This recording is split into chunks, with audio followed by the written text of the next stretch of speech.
Good morning, all of you. So today I'll have to complete the aggregate demand, aggregate supply approach. Okay. For this, let me first explain you about the diagram. Okay. Diagram of aggregate demand and aggregate supply approach.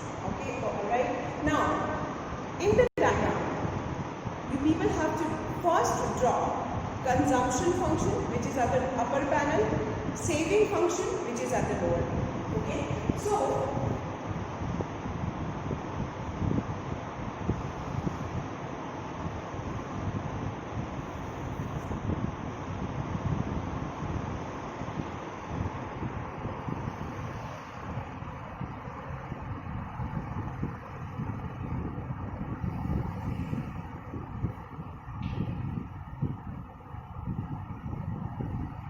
all right, here we'll show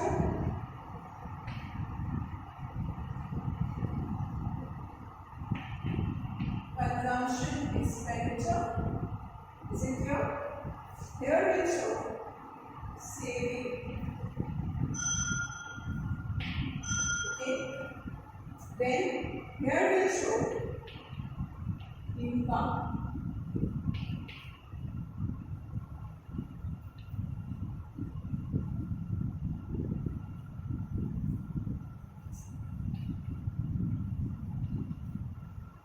Yesterday I told you that your income line Y is nothing but your aggregate supply. Okay, so first we'll draw a 45-degree line, which is Y or aggregate supply. Is it clear? Now we'll start with intercept A. And we'll draw, this is your consumption line, C plus A plus C1. Is it here? And we got this here, point G, and we'll extend it. This is Y0, and we'll extend it till down. This is Y0. And origin will go below origin, and we'll start with A intersect. And we'll draw the saving line S. Okay? S is equal to Y minus C. This much we will have to draw. Then, what I have explained to you yesterday, that according to Keynes, aggregate demand is equal to C plus I. Okay? Now, we have a consumption line, C9. We need to draw investment line. And which investment Keynes has taken? That I have explained in my yesterday video. Keynes has taken the example of autonomous investment. According to Keynes, the level of investment does not changes with the change in the level of income. Is it clear? So, what will be your investment line? Your investment line will be, here only will be this is your line. I have explained your autonomous investment, shape of investment, horizontal to x-axis. Why horizontal to x-axis? Because according to Keynes, investment is, which investment? Autonomous investment. Now this line we people have to draw. Is it clear? Now, see here. We are saying aggregate demand is equal to C plus I. What is I? I is constant. I is not changing. Investment is not changing. Because he took the investment as autonomous investment. So, your aggregate demand is equal to, aggregate demand is following which curve? Consumption curve. Okay? Your aggregate demand curve. What is the symbol of aggregate demand? AE. Your AE curve will follow your consumption curve because according to Keynes, investment is autonomous, means investment does not changes. So what is your aggregate demand? What is missing here? Because we are doing aggregate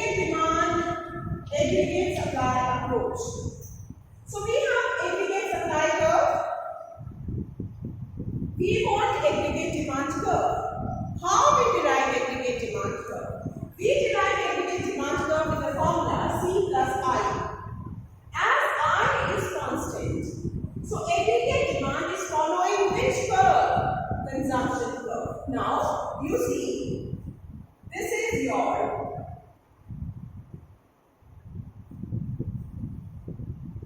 aggregate demand. This is your aggregate demand, AE. Aggregate demand, AE. This is your aggregate demand, AE. Why aggregate demand is parallel to consumption curve? Aggregate demand is parallel to consumption curve because aggregate demand follows consumption because investment remains constant. Is it clear? So this is your aggregate demand. Okay, now we are doing determination of equilibrium. Equilibrium level of income and output means when the economy is in equilibrium. The economy is in equilibrium at the situation where aggregate demand is equal to aggregate supply. That is the situation of equilibrium. That is the condition of equilibrium of an economy. What is the condition of equilibrium of an economy? Aggregate demand AE must be equal to aggregate supply AS. Is it clear? Now, in this diagram, where your aggregate demand is equal to aggregate supply, where? At which point? Here, this is your break-even point G. Is it clear? G is your break-even point. Alright? This. Now, where we are doing aggregate demand, aggregate supply approach. So, where the economy is in equilibrium. The economy is in equilibrium where aggregate demand is equal to aggregate supply. And in the diagram, aggregate demand is equal to aggregate supply where aggregate demand curve AE intersects aggregate supply curve AS here at this point. This is the point of equilibrium. Now, we'll extend this. We'll extend. And we get this income Y0. And we'll extend it till down. Here. And here we write Y0. Is it clear? Now, where your line is cutting the saving line, there only we draw investment line. Because he took investment line horizontal to x-axis. So here is the point of equilibrium also. Now, we need to explain. This is the diagram. Now, till now, you see, we have first drawn consumption function. Then we have drawn investment, which means has taken, which does not change with the change in level of income. So that's why it's horizontal to x-axis. So since investment does not change with the change in income, so your aggregate demand follows your consumption, and that's why your aggregate demand curve is parallel to consumption curve. And according to ADAS approach, when the economy is in equilibrium, the economy is in equilibrium when aggregate demand is equal to aggregate supply. Okay, now, here the aggregate demand is equal to aggregate supply. So we have drawn this diagram. We have drawn the diagram of equilibrium condition. This is the diagram of equilibrium condition. Now, what we need to prove here? How can we support our answer? How we can prove that while aggregate demand is equal to aggregate supply is a condition of equilibrium? Why not? When aggregate demand is greater than aggregate supply is a condition of equilibrium. Or why not? Aggregate demand is less than aggregate supply is the condition of equilibrium. We need to support our answer by taking two conditions. One condition, when aggregate demand will be greater than aggregate supply. One condition, when aggregate demand will be less than aggregate supply. To prove our point that the economy is in equilibrium when aggregate demand is equal to aggregate supply. Okay, so this is the diagram till now. Now you see, I think Y0 is the income, is the level of income. Y0 is the level of income where the economy is in equilibrium because at Y0 aggregate demand is equal to aggregate supply. This AD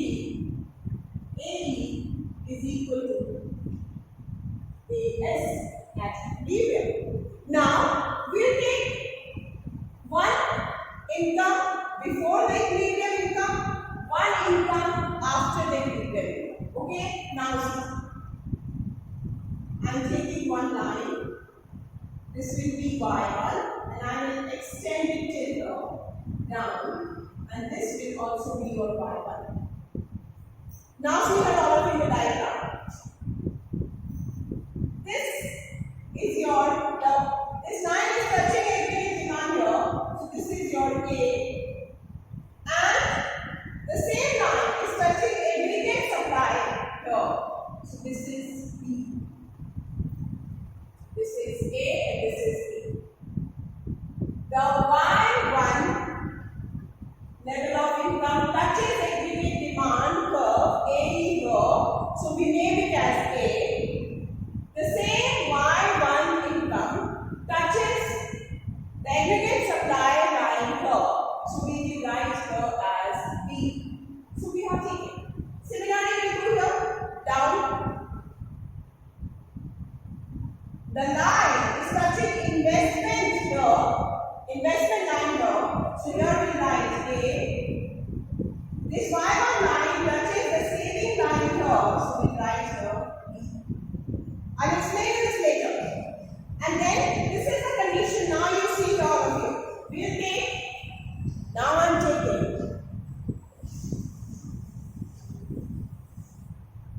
Now I'm taking OY1 level of income. Take OY1 level of income. At OY1 level of income, what is your aggregate demand? Aggregate demand is here. So AY1. What is your aggregate demand? AY1. What is your aggregate supply? Aggregate supply line is here BY1. BY1 is your aggregate supply. Means your aggregate demand is greater than aggregate supply by which how much amount? अगर इस total area को हम लोग इस total area से deduct करेंगे तो कितना बचेगा? By AB amount, by AB amount. So this is the condition of excess demand. This is the condition of excess aggregate demand. The economy has a condition of excess aggregate demand at OY1 level of income. Demand is more, supply is less. So if demand is more and supply is less, what the producers will do? Producers will start releasing the commodities, releasing their inventories. In the beginning, I have used the word in what is the other name of inventory? Stock of goods and services. In an economy, the firm, the producers, always produce a commodity and supply a minimum part of the commodity, remaining they keep it in the stock which is called inventories. So, what situation created at Y1? Excess demand. So, what the producers will do? Producers will start releasing the commodity from the inventories and they will increase the production. And when they will increase the production, it will increase the employment opportunity in the country. So if employment will increase in the country, what will happen? The national income will increase. So what will happen? This is Y1. National income will increase means this income will start shifting towards the right. This. And the situation will come when this excess demand will change into a situation where aggregate demand become equal to aggregate supply. Is it clear? So, I am taking the level of income before equilibrium level of income. Now I will take the level of income after equilibrium level of income. So, I am taking here one line and I am naming it as Y2 and I am extending till down Y2. Is it clear? Now, Y2 level of income touches aggregate supply here. At this point. Name as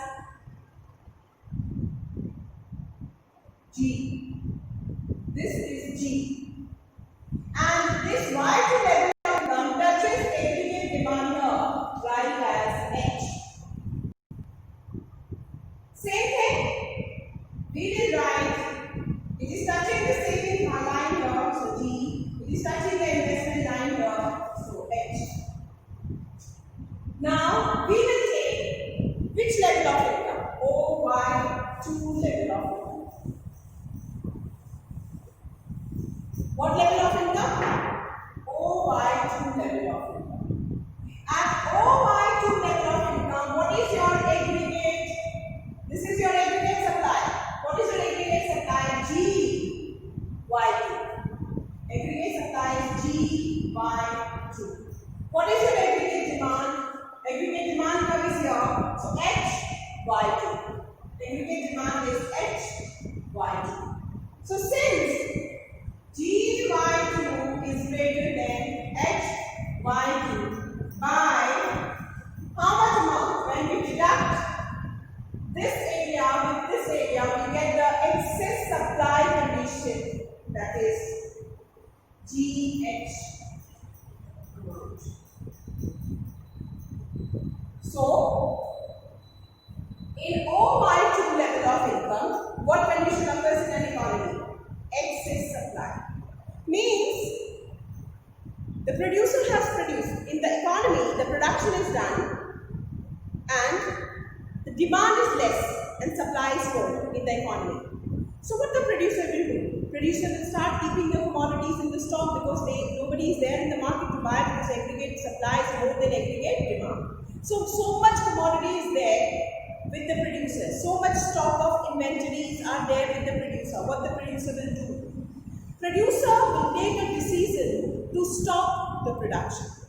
So if the producer will stop the production, what will happen? It will start throwing the laborers out of the job, the people, the employees out of the job. So it will create unemployment, which lead to reduction in income. So what will happen? This income OY2 will start shifting to the left and the economy will again back to the situation where aggregate demand becomes equal to aggregate supply.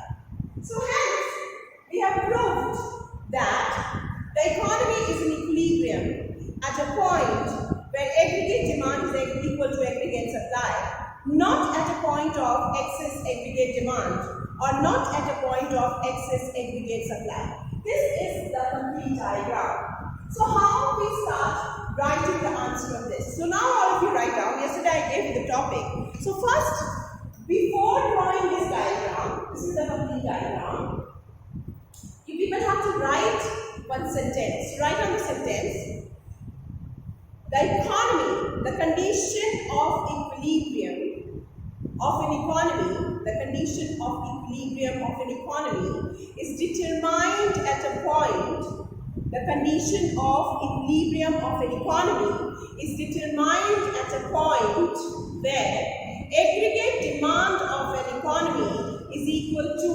aggregate supply of an economy. This is the introduction of ADAS approach. What is the introduction? The condition of equilibrium, the determination of the equilibrium condition of an economy. The equilibrium condition of an economy is determined where aggregate demand of an economy is equal to aggregate supply of an economy. Full stop. This is explained with the help of the following diagram. This is the diagram you will have to draw. Okay, this is the diagram you will have to draw. And tomorrow I am going to give you the explanation of this diagram.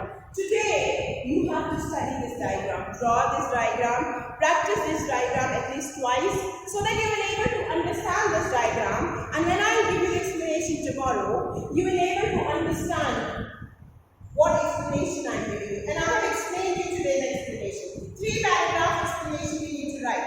First paragraph, where aggregate demand, aggregate supply is equal. Second paragraph, where there is excess demand. Third paragraph, where there is excess supply. Is it clear?